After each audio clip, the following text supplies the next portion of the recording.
हरियाणा में चुनावी हार की गम से अभी कांग्रेस उभरी ही नहीं कि ईवीएम गड़बड़ी का राग तो लंबे अरसे तक चला आया, लेकिन अब हरियाणा कांग्रेस के कार्यकारी अध्यक्ष ने हार का राज खोल दिया है। जी हां, एक रिपोर्ट दिखाते हैं आपको।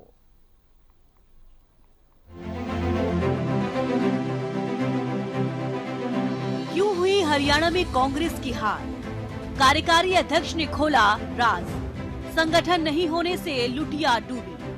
प्रभारी बाबरिया के कामकाज पर उठाए सवाल। क्यों बाबरिया को हटाने की मांग? हरियाणा में कांग्रेस की हार पर सियासी वार पलटवार, सवाल और जवाब का सिलसिला जारी है। कोई गुटबाजी को हार का दोषी ठहरा रहा है, तो ईवीएम में गड़बड़ी का राग लंबे वक्त तक अलापता रहा। लेकिन अब कांग्रेस कार्यकारी अध्यक्ष सुरेश गुप्ता ने हार को लेकर जो खुलासा किया है, उसने कांग्रेस से प्रदेश प्रभारी दीपक बाबरिया को इशारों में कसूरवार ठहरा दिया है। हरियाणा कांग्रेस के कार्यकारी अध्यक्ष सुरेश गुप्ता ने माना कि हरियाणा की जनता कांग्रेस को सत्ता में लाना चाहती थी, लेकिन संगठन न होना हमारी कमजोरी रही। 11 साल से हमारा संगठन नहीं है, इसका नुकसान हमें हुआ और इसी वजह से हम चुनाव हारे। देखिए, साल तो 11 हो गए, अब फरवरी में 11 हो जाएंगे, लेकिन ये है कि संगठन नहीं बना, उसका हमें नुकसान हुआ और इसलिए हम चुनाव भी जो विधानसभा का पूरी हरियाणा की जनता और कांग्रेस पार्टी और पूरे हिंदुस्तान का मीडिया और अधिकारी लोग भी कह रहे थे कि हरियाणा में कांग्रेस की सरकार बनेगी, तो संगठन ना बनना उसमें कहीं न कहीं बहुत बड़ा रोल करके गया है, जिससे हम पिछड़ गए। इतना ही नहीं, हरियाणा में हुई चुनाव हार के लिए उन्होंने प्रदेश प्रभारी दीपक बाबरिया को सीधे तौर पर कसूरवार ठहरा दिया। उन्होंने कहा कि हरियाणा कांग्रेस के प्रभारी पिछले कई महीनों से बीमार हैं। ऐसे में हम किससे बात करें, किसके पास जाएं, ये एक बड़ी दिक्कत है। हमारे नए प्रभारी आएंगे, उनसे हम बात करेंगे, तभी कुछ फैसले लिए जाएंगे। हमें लगता है कि नए प्रभारी आने के बाद ही प्रदेश में कुछ निर्णय होंगे। या तो ये प्रभारी पूर्ण रूप से काम करें, अन्यथा नए प्रभारी आने चाहिए। ये मांग भी उठ रही है। देखिए, मैं एक बात समझता हूँ, हमारे प्रभारी जी पिछले 3-4 महीने से बीमार चल रहे हैं। हम किससे मिलें, किससे बात करें? हमारा नया प्रभारी आए, हम अपनी बात रखें, बात करें और फैसले पार्टी करेगी और पार्टी के विचार में है और लगता है जल्दी फैसले हो जाएंगे। तो इंतजार यही है कि नए प्रभारी आने के बाद ही कुछ होगा। अब तो ऐसा ही लगता है, अब तो ऐसा ही लगता है। जो लेट अगर हुआ है तो ऐसा ही लगता है कि या तो यही प्रभारी मतलब सेहत उनकी ठीक हो तो वो पूर्ण रूप से काम करे या नया प्रभारी आए। हालांकि कांग्रेस की ओर से हरियाणा में फैक्ट फाइंडिंग कमेटी का गठन किया गया। कमेटी अपने स्तर पर हार के कारणों की तलाश कर रही है, लेकिन कांग्रेस के उच्च पदों पर बैठे लोगों की बयानबाजी ये जाहिर करती है कि हरियाणा कांग्रेस के नेताओं में एकजुटता और आपसी तालमेल की कमी है। अब हार का चाहे कारण कुछ भी हो, लेकिन हरियाणा की जनता ने कांग्रेस का हाथ नहीं थामा। Bureau report, Haryana news. और देखिए, इसी बीच वरिष्ठ कांग्रेस नेता कैप्टन अजय यादव का भी बड़ा बयान सामने आया है। कांग्रेस प्रदेश अध्यक्ष उदय भान और प्रभारी बाबरिया के इस्तीफे की मांग उन्होंने की है। नैतिकता के आधार पर दोनों को इस्तीफा दे देना चाहिए, यह कहना है कैप्टन अजय यादव का। उन्होंने कहा कि हार के लिए जो जिम्मेदार हैं उन्हें जिम्मेदारी लेनी चाहिए। प्रदेश अध्यक्ष और प्रभारी अगर प्रयास करते तो संगठन बन जाता। बीजेपी पन्ना प्रमुख तक पहुंच चुकी है, ये कैप्टन अजय यादव ने कहा है। उन्होंने कहा है कि प्रदेश अध्यक्ष और प्रभारी अगर प्रयास करते तो संगठन बन जाता, संगठन मजबूत होता तो चुनाव के नतीजे इस तरह के नहीं आते। कांग्रेस 11 साल से विचार ही कर रही है। 11 साल हो गए, लेकिन अभी तक विचार ही हो रहा है, संगठन भी मजबूत नहीं है, ये कहना है कैप्टन अजय यादव का।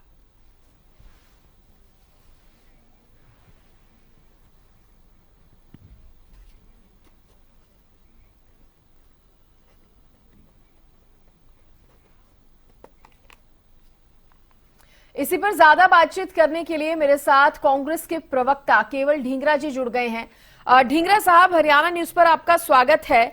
और जिस तरह से एक बार फिर से कांग्रेस के अंदर खाने से ये तमाम बयानबाजियां निकलकर सामने आ रही हैं, कांग्रेस नेता कैप्टन अजय यादव कहते हैं कि कांग्रेस के प्रदेश अध्यक्ष उदय भान और प्रभारी बाबरिया का इस्तीफा ले लेना चाहिए, उनको हार की जिम्मेदारी माननी चाहिए, वो हार के लिए जिम्मेदार हैं। दूसरी तरफ कांग्रेस के कार्यकारी अध्यक्ष सुरेश गुप्ता कहते हैं कि संगठन ना होने का नुकसान हुआ है और इसका भी कारण कहीं ना कहीं वो कांग्रेस के हरियाणा के सीनियर नेताओं को बता रहे हैं।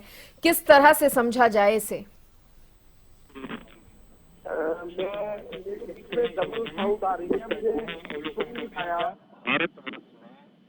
आई थिंक बीच में डबल साउंड है, इसको पहले चेक कराएं। ढींगरा जी का साउंड क्लियर नहीं है। सबसे पहले ये जो टेक्निकल प्रॉब्लम है उसको दुरुस्त करें। और इसके साथ ही बीजेपी की प्रवक्ता नेहा धवन जी भी मेरे साथ जुड़ गई हैं। चलिए, केवल ढींगरा जी से संपर्क होगा तो उनसे पूछेंगे, लेकिन अब फिर मैं नेहा धवन जी का यहाँ पर रुख कर लेती हूँ। नेहा जी, आप कैसे देख रहे हैं कांग्रेस के अंदर खाने? अभी तक वही सब चीजें चल रही हैं। देखिए, विधानसभा चुनाव में तो भुगत लिया उन्होंने, इसका जो भी नतीजा रहा, संगठन मजबूत ना होने का, आपसी खींचतान होने का नतीजा सबने देखा। अब निगम चुनाव है, निकाय चुनाव है, उसमें उम्मीद की जा रही है कि ढंग से परफॉर्म कर लें, अपनी तैयारी रखें। फिर अभी तक इस तरह की बातें सामने आ रही हैं कांग्रेस के अंदर से। देखिए सृष्टि जी, जो कांग्रेस के वेल विशर हैं और जो कांग्रेस पार्टी के कार्यकर्ता हैं, वो ये बात अच्छी तरीके से जानते हैं कि इस विधानसभा चुनाव की सही ढंग से समीक्षा होनी चाहिए। लेकिन जो बड़े नेता हैं, जिन्होंने अपनी साख बचानी है और जो अपने कंधों पर इस हार का जिम्मेदारी नहीं ले सकते हैं, वो ही केवल ईवीएम का बहाना लगा रहे हैं। वो ही केवल जो इनके प्रभारी दीपक बाबरिया हैं उन पर सवाल जवाब कर रहे हैं। और अभी जो कार्यकारी अध्यक्ष हैं सुरेश गुप्ता जी, हरियाणा प्रदेश कांग्रेस के, उन्होंने बिल्कुल सही समीक्षा की है। और एक पहले भी बैठक हुई थी दिल्ली में, जब केंद्रीय नेतृत्व के साथ हरियाणा प्रदेश के नेतृत्व कांग्रेस की बैठक हुई थी, और उसमें भी यह निकलकर सामने आया था कि संगठन ना होना, टिकट सही वितरण ना करना और आपसी फूट जो है, ये 3 कारण बताए थे, उस समीक्षा बैठक में निकल कर आए थे और केंद्रीय नेतृत्व की तरफ से ये बयान आया था। मुझे लगता है कि हरियाणा प्रदेश कांग्रेस के जो बड़े नेता हैं, चाहे वो भूपेंद्र सिंह हुड्डा जी हों, कुमारी शैलजा हों, रणदीप सुरजेवाला हों, ये आपस में तय ही नहीं कर पा रहे हैं। अब मुझे ये बात भी समझ में नहीं आती है कि रणदीप सुरजेवाला जी और कुमारी शैलजा जी भी हुड्डा जी पर इस बयानबाजी नहीं कर रही हैं कि इस हार का कारण हुड्डा जी हैं। लेकिन कैप्टन अजय यादव जी ने बहुत हिम्मत दिखाकर ये बात कही है और उन्होंने बिल्कुल सही बात कही है कि हुड्डा साहब को सामने आना चाहिए और उदय भान जी को भी सामने आना चाहिए, क्योंकि अध्यक्ष और जो लीडर थे वो वही थे जो लीड कर रहे थे। क्योंकि उनको अपनी हार का जो है अपने ऊपर लेनी चाहिए और इस्तीफा देना चाहिए। ये बिल्कुल सही है उनका कहना। बिल्कुल, कांग्रेस के अंदर खाने से अभी आवाजें उठने लगी हैं जो वाकई विचार करने पर मजबूर कर देती हैं। ढींगरा साहब, अगर आपकी ऑडियो अब क्लियर आ रही है तो आप अपनी बात रखिए। जी देखिए, हमारे जो बड़े नेता हैं वो अगर अपनी मंशा कोई भी रखते हैं कि संगठन होना चाहिए, तो क्या बीजेपी से पूछ के होना चाहिए या हमारे एआईसीसी के जो बात अपनी रखना चाह रहे हैं उनके अकॉर्डिंगली होना चाहिए? इसमें बीजेपी का रोल कहाँ है? अगर हम संगठन आप बनाए, देश बनाए, कभी बनाए, हमारी हाईकमान इस बारे में सोचे, इसमें बीजेपी को क्या दिक्कत है? बीजेपी को तो नहीं होनी चाहिए। बीजेपी को तो अपना काम करना चाहिए। मुझे लगता है वो फ्री है शायद कि कांग्रेस के बारे में ही सिर्फ बोलने के लिए टीवी पर जाना है, ये नहीं होना चाहिए ना। इनको अपना काम करना चाहिए अच्छे से। हमारा काम तो ठीक चल रहा है। हमने तो बीजेपी अलग से कोई बयान तो नहीं दे रही ढींगरा साहब। बीजेपी तो वही बात दोहरा रही है जो आपकी पार्टी के बड़े नेता कह रहे हैं। आपने सुना कैप्टन अजय यादव का बयान, उन्होंने क्या कहा?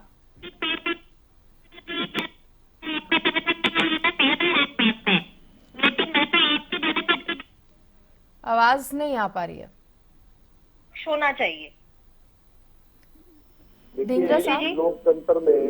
लोकतंत्र में हमारी जो सीट आई है वो 37 है और इनकी 48 है। मात्र 11 सीट ज्यादा है और इतरा रहे हैं इतना कि जैसे इन्होंने जो है सारा हरियाणा जीत लिया।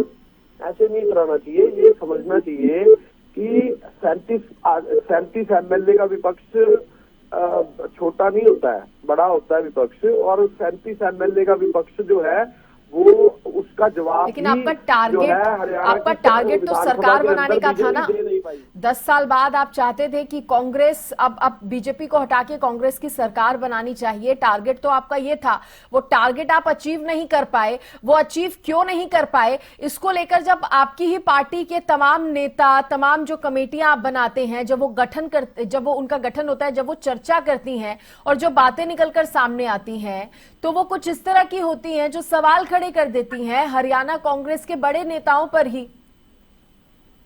तो ये तो विचार की बात है कि संगठन आपका मजबूत नहीं हो पाया। पार्टी के अंदर के ही नेता कह रहे हैं इतना समय हो गया, संगठन अब मजबूत होगा, अब बनेगा। आपके पार्टी के नेता सुन सुन के थक चुके हैं ये बात। मैम बिल्कुल, मैं आपको यही तो कहना चाह रहा हूँ। फिर भी हम 37 सीट लेकर के आए ना, तो हमारा अगर लोगों में हमारे लिए विचार था कि इनकी सरकार बनानी है, तभी तो 37 सीट मिली हमें।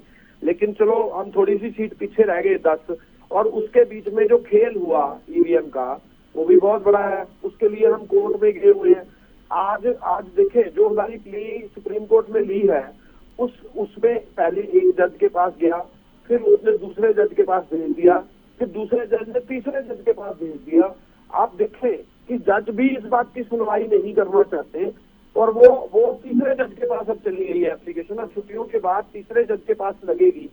आप ये देखें कि ईवीएम का इतना गंदा खेल बीजेपी ने शुरू किया हुआ है। आप चुनाव पे जा रहे हैं, ईवीएम की बात कर रहे हैं, हम आगे बढ़ रहे हैं, आप बार बार पीछे जा रहे हैं। अब तो निकाय चुनाव आ गए हैं, आपको उसकी तैयारी करनी चाहिए। आपके पार्टी के अंदर के नेता, अगर मैं सुरेश गुप्ता जी के बयान की बात करूं तो वो कह रहे हैं कि दीपक बाबरिया जी लंबे समय से बीमार चल रहे हैं, 3-4 महीने से वो बीमार हैं।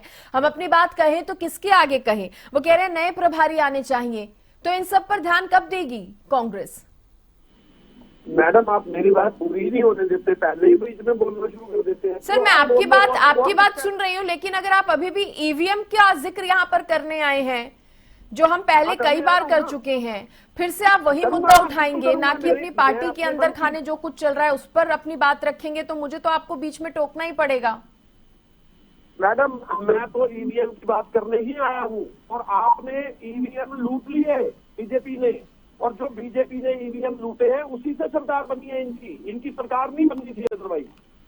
ये ईवीएम की सरकार है महाराष्ट्र। कहनी छोड़ दीजिए।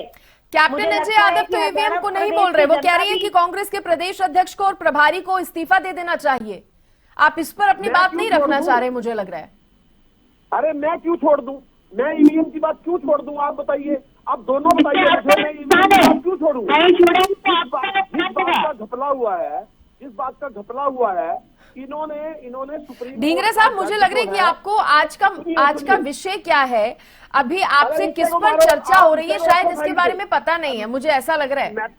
सृष्टि जी, आप विषय को रखो साइड पे।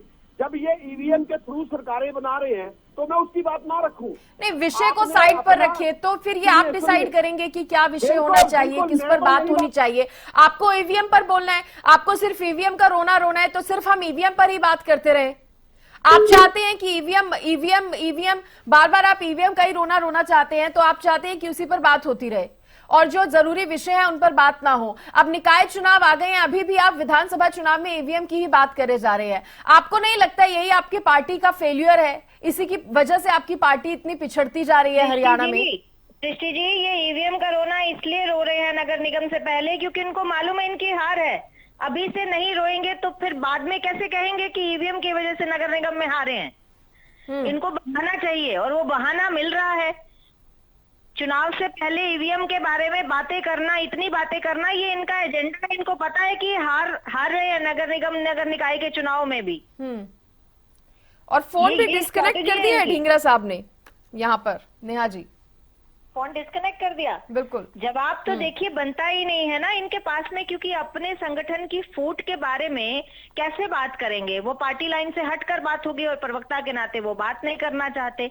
लेकिन मैं बहुत हैरान हूं कांग्रेस के इस व्यवहार को लेकर कि जब बीजेपी उनकी एक विरोधी पार्टी है, हमारे विरोधी पार्टी वो हैं, और राजनीति के क्षेत्र में कोई भी व्यक्ति दूसरी पार्टी को अच्छी सजेशन नहीं देता, लेकिन हम तो बीजेपी के होने के नाते भी उनको एक अच्छा सुझाव देते हैं कि अपना संगठन बनाइए और एक मजबूत विपक्ष की भूमिका निभाइए। उसमें भी उनको खोट नजर आती है। उसमें भी उनको लगता है कि ये कोई राजनीतिक चाल है, लेकिन इस तरह का व्यवहार जो है वो कांग्रेस संगठन कार्यकर्ता कर सकते हैं, लेकिन बीजेपी के कार्यकर्ता नहीं करते। हम तो अपने पन्ना प्रमुख तक पहुंचे हुए हैं और हम इस बात को समझते हैं कि एक राजनीतिक दल का जो है बूथ तक जाना उसको संगठन को मजबूती ही देता है, और वो मजबूती चुनाव में नतीजे के रूप में सामने आती है। बिल्कुल, ये बात इनको समझ में नहीं आ रही। और जितनी देर ये समझने में कांग्रेस लगाएगी उतना ज्यादा नुकसान पार्टी को होता रहेगा। खैर, बहुत शुक्रिया नेहा जी, आपका भी, ढींगरा साहब भी जुड़े, उनका भी धन्यवाद। और एक बार फिर से कांग्रेस के अंदर की जो कहा जा सकता है तकरार है, जो आपसी खींचतान है, वो खुलकर सामने आई है। जिस तरह से कांग्रेस नेता कैप्टन अजय यादव का और कांग्रेस के कार्यकारी अध्यक्ष सुरेश गुप्ता का बयान सामने आया है।